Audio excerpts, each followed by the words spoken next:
Hey everyone, Chairman Walonzok here. Pause the video to read more information. Today we'll be reviewing a series of videos pertaining to a kidnapping by alleged CSIS agents. In the first video, we see the victim, who shall remain anonymous for his protection and be referred to as X, standing at the OFS recruitment event at Parliament Hill. X is then approached by a group of 3 people dressed in red pest control suits, who shall henceforth be referred to as agents. It's important to establish that, according to CSIS, these 3 people are not members of their agency. However, this will be disproved.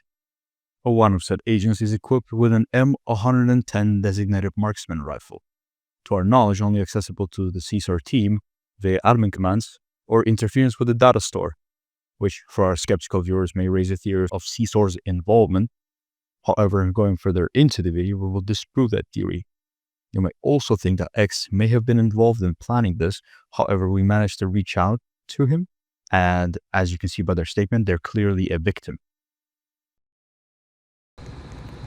X is then blindfolded by one of the agents and taken into the CSIS headquarters.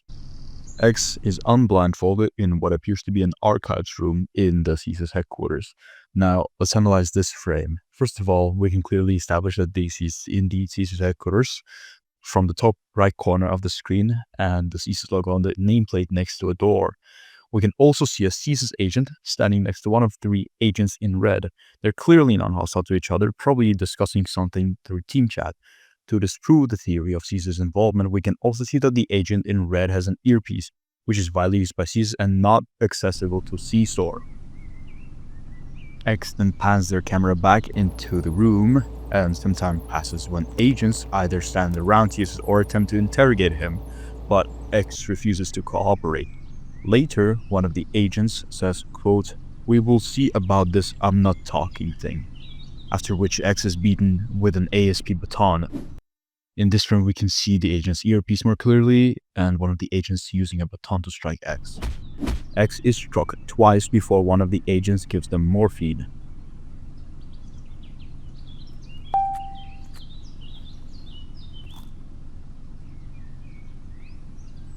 After which, X is struck 6 more times and promptly blindfolded. When X is unblindfolded, he is hanging off the CSIS headquarters balcony, held over the edge by an agent.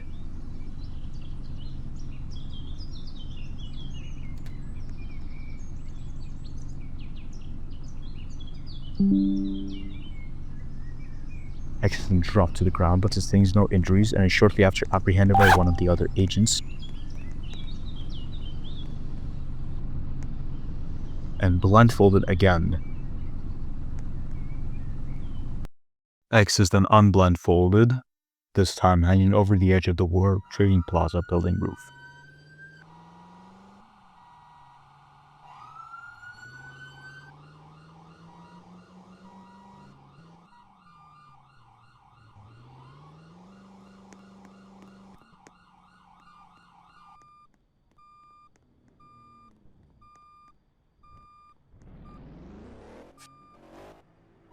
And then dropped.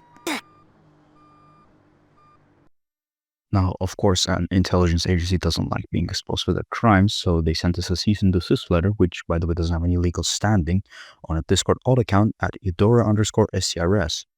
We ran the letter's text through multiple AI detectors. One returned at 96% and 2 others 100% probability that it's written by AI. The purpose of this letter is meant to discredit the Loudspeaker of Canada and attempt to silence this and all future reports that potentially harm their reputation. We didn't respond to the letter, and as a result, CSIS temporarily blacklisted all LOC employees, except the ones already in the agency for, quote, crimes against CSIS, end quote. Now, this is obviously illegal since no crime was committed, not by one person personally, not by any LOC employee. Nothing. The only thing that we did is 1. Collect evidence and make this video proving the people behind the kidnapping of an innocent civilian were CSIS agents on CSIS team, and 2. Not respond to their letter with no legal standing. So what have we learned? These people who are obviously CSIS agents, although CSIS denies that, kidnapped a seemingly innocent person off the street, brought that person into their headquarters, tortured them, and then dropped them off a building. LOC, who stated they would make a report regarding this obvious crime, became subject to a retaliation campaign, and all of its employees were blacklisted from CSIS. If this behavior isn't punished, it will not only impact the agency's reputation negatively, but will also set a dangerous precedence for all future operations, giving other departments possibility to commit obvious crimes and not be punished. Thank you all for watching.